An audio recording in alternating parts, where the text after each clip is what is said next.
Non c'è, direi, un momento felice per le imprese, soprattutto per le piccole imprese e per le micro imprese. C'è un momento, direi, di difficoltà per alcune, dovuto ovviamente al Covid, però dovuto anche alle regole nuove europee che sono entrate in campo, e di conseguenza l'obiettivo è proprio quello di capire effettivamente qual è la realtà, perché il patrimonio delle piccole e medie imprese è un patrimonio che deve essere salvaguardato. Il nostro paese verte proprio su questa tipologia di impresa.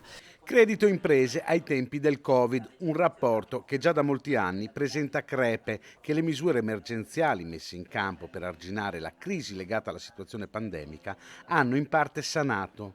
Manca però un impianto strutturale per tornare a dare ossigeno alla rete di aziende del territorio. C'era stata una caduta verticale negli ultimi 10 anni del credito alle imprese.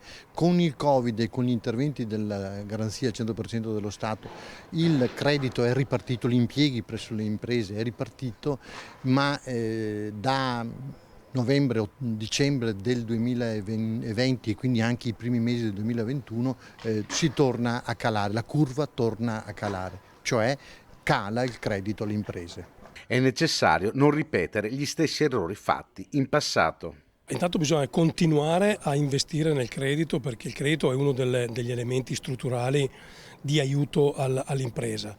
Ecco, eviterei possibilmente nei prossimi mesi anni di fare l'errore che è stato fatto durante questo anno e mezzo di pandemia, dove gran parte del credito messo in disponibilità dello Stato per il sistema bancario è stato utilizzato per ristrutturare debito già esistente. Le prospettive per il futuro però restano incerte.